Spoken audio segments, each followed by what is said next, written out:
ದೆಹಲಿ ಸ್ಫೋಟದ ರೂವಾರಿಗಳಿಗೆ ಮುಂದಿದೆ ಮಾರಿ ಹಬ್ಬ. ಭೂತಾನ್ನಿಂದ ಬಂದಿಳಿತಾ ಇದ್ದಂತೆ ಬ್ಯಾಕ್ ಟು ಬ್ಯಾಕ್ ಸಭೆಯನ್ನ ಮಾಡ್ತಿದ್ದಾರೆ ನರೇಂದ್ರ ಮೋದಿ ಅವರು. ಬಿಡಲ್ಲ, ಇವ್ರನ್ನ ಸರಿಯಾಗಿ ಮಟ್ಟ ಹಾಕ್ತಾರೆ. ಮಾರಿ ಹಬ್ಬ ಗ್ಯಾರಂಟಿ ಇರುತ್ತೆ. ದೆಹಲಿ ಸ್ಫೋಟದ ರೂವಾರಿಗಳಿಗೆ ಏನಿದ್ದಾರೆ ಮಾರಿ ಹಬ್ಬ ಕಾದಿದೆ ಇವರಿಗೆ. ಭೂತಾನ್ನಿಂದ ಬಂದಿಳಿತಾ ಇದ್ದಂತೆ ಬ್ಯಾಕ್ ಟು ಬ್ಯಾಕ್ ಸಭೆ ಮಾಡ್ತಿದ್ದಾರೆ. ಇಂದು ಪ್ರಧಾನಿ ಮೋದಿ ನೇತೃತ್ವದಲ್ಲಿ ಮಹತ್ವದ ಮೀಟಿಂಗ್ ಇದೆ. ಸಂಜೆ 5:30ಕ್ಕೆ ದೆಹಲಿಯಲ್ಲಿ ಭದ್ರತಾ ಸಂಪುಟ ಸಮಿತಿಯ ಸಭೆ ಇದೆ ಇವತ್ತು. ಸೊ ಏನ್ ಮಾಡಬೇಕು, ಹೆಂಗ ಮಟ್ಟ ಹಾಕಬೇಕು ಇವ್ರನ್ನ? ಬಹಳ ಜಾಸ್ತಿ ಆಯ್ತು, ಅತಿ ಆಯ್ತು, ಮಿತಿ ಮೀರ್ತು ಇದು.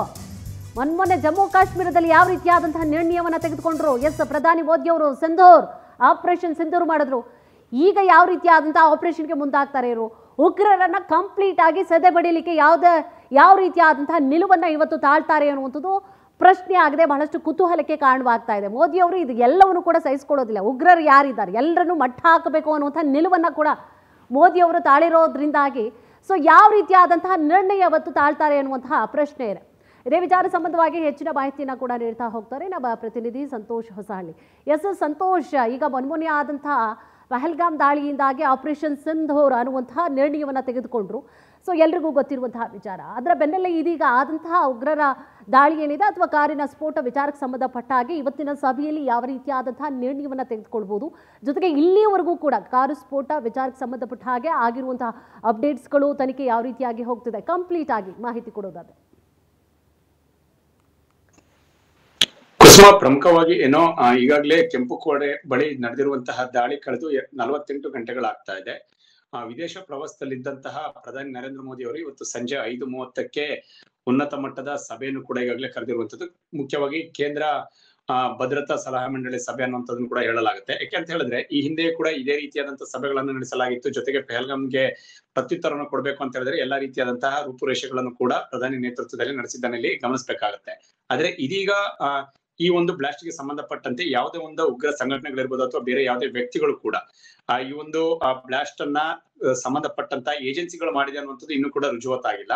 ಆದ್ರೆ ಅದನ್ನ ಪತ್ತೆ ಮಾಡುವಂತ ಕೆಲಸ ಒಂದು ಕಡೆ ಎನ್ಐಎ ತಂಡದಿಂದ ಆಗ್ತಾ ಇದ್ರೆ, ಮತ್ತೊಂದು ಕಡೆಗೆ ಈ ಒಂದು ದಾಳಿಯಲ್ಲಿ ಯಾರೆಲ್ಲ ಭಾಗಿಯಾಗಿದ್ದಾರೆ ಇದೆಲ್ಲರ ಬಗ್ಗೆ ಕೂಡ ಘಟನೆ ನಡೆದಂತಹ ಸ್ಥಳದಲ್ಲಿ ಇನ್ನೂ ಕೂಡ ಬೀಡು ಬಿಟ್ಟಿರುವಂತಹ FSL ಅಧಿಕಾರಿಗಳು ತಮ್ಮದೇ ಆದಂತಹ ನಿಟ್ಟಿನಲ್ಲಿ ಕೆಲವೊಂದಿಷ್ಟು ಪರೀಕ್ಷೆಗಳನ್ನು ಕೂಡ ನಡೆಸ್ತಾ ಇದ್ದಾರೆ.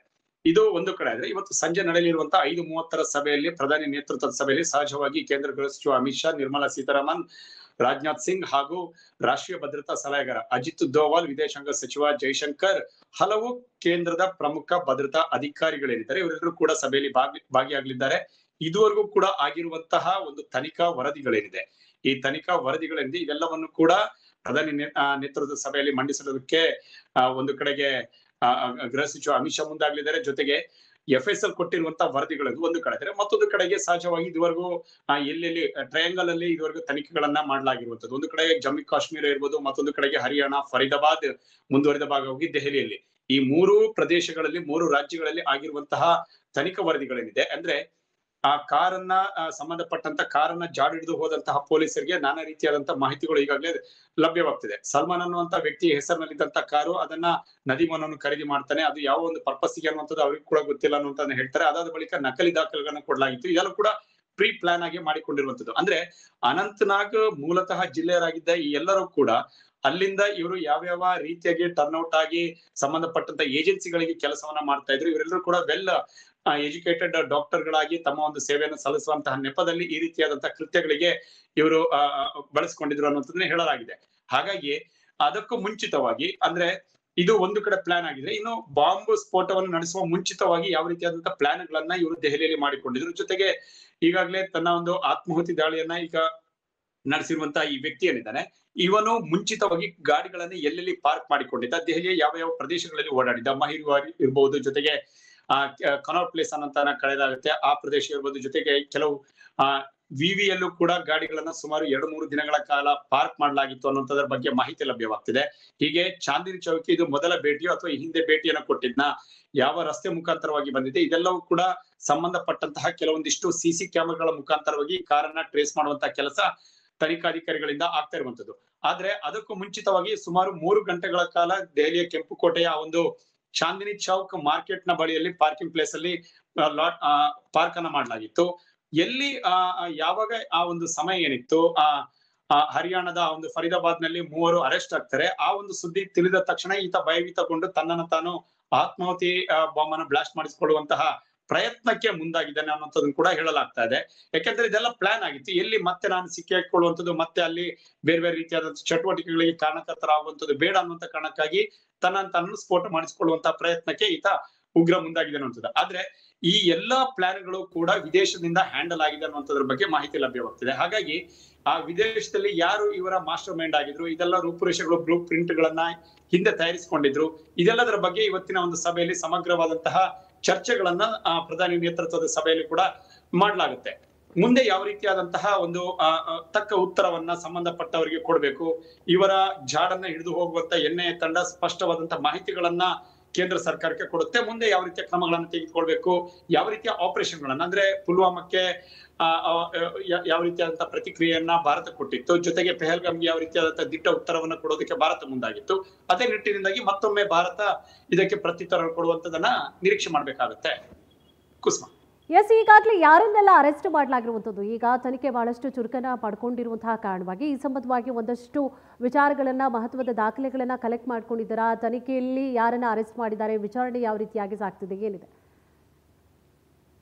ಕುಸುಮ, ಪ್ರಮುಖವಾಗಿ ಜಮ್ಮುವಿನಲ್ಲಿ ಈಗ ಲಭ್ಯವಾಗ್ತಿರುವಂತಹ ಮಾಹಿತಿ ಅನ್ವಯ ಅನಂತ್ನಾಗ್ ಹಾಗೂ ಅನಂತ್ನಾಗ್ ನಲ್ಲಿ ನಿನ್ನೆ ಮೂವರನ್ನ ಶಂಕಿತರನ್ನ ತಮ್ಮ ವಶಕ್ಕೆ ಪಡೆದುಕೊಂಡು ವಿಚಾರಣೆಗೆ ಒಳಪಡಿಸಲಾಗಿತ್ತು. ಇದೀಗ ಒಬ್ಬ ಮೌಲ್ವಿಯನ್ನು ಕೂಡ ವಶಕ್ಕೆ ಪಡೆದುಕೊಂಡಿರೋದ್ರ ಬಗ್ಗೆ ಮಾಹಿತಿ ಲಭ್ಯವಾಗ್ತದೆ. ಇರ್ಫಾನ್ ಅಹಮದ್ ಅಲಿಯಾಸ್ ಮೌಲ್ವಿ ಇಮಾಮ್ ಅನ್ನುವಂತ ವ್ಯಕ್ತಿಯನ್ನ ಅರೆಸ್ಟ್ ಮಾಡಲಾಗಿದೆ. ಈತ ಮಸೀದಿಯಲ್ಲಿ ಇಮಾಮ್ ಆಗಿ ಸೇವೆಯನ್ನ ಸಲ್ಲಿಸ್ತಿದೆ ಅನ್ನುವಂಥದ್ದು ಹೇಳಲಾಗ್ತದೆ.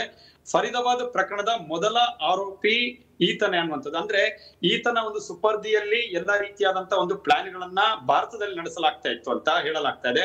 ಹಾಗಾಗಿ ಈತನ ಬಳಿ ಇದ್ದಂತ ಸುಮಾರು 5 ಮೊಬೈಲ್ ಫೋನ್ಗಳನ್ನ ವಶಕ್ಕೆ ಪಡೆಯಲಾಗಿದೆ. ಆ ಮೊಬೈಲ್ ಫೋನ್ ನ ಕಾಂಟ್ಯಾಕ್ಟ್ ಗಳು ಯಾವ ನಂಬರ್ ಗಳಿಗೆ ಎಷ್ಟು ದಿನಗಳಿಂದ ಕಾಂಟ್ಯಾಕ್ಟ್ ಗಳು ಹೋಗ್ತಾ ಇತ್ತು, ಜೊತೆಗೆ ಯಾವ ವ್ಯಕ್ತಿಗಳ ಜೊತೆ, ಯಾವ ಒಂದು ಉಗ್ರ ಸಂಘಟನೆಗಳ ಜೊತೆ ಈತ ಮಾತುಕತೆಯನ್ನು ನಡೆಸ್ತಾ ಇದೆ, ಇದೆಲ್ಲದರ ಬಗ್ಗೆ ಕೂಡ ಕೂಲಂಕುಷವಾದಂತಹ ತನಿಖೆ ಇದೀಗ ಎನ್ಐಎ ಅಧಿಕಾರಿಗಳಿಂದಲೂ ಕೂಡ ನಡೀತಾ ಇದೆ ಅನ್ನೋದ್ರ ಬಗ್ಗೆ ಮಾಹಿತಿ ಲಭ್ಯವಾಗ್ತದೆ.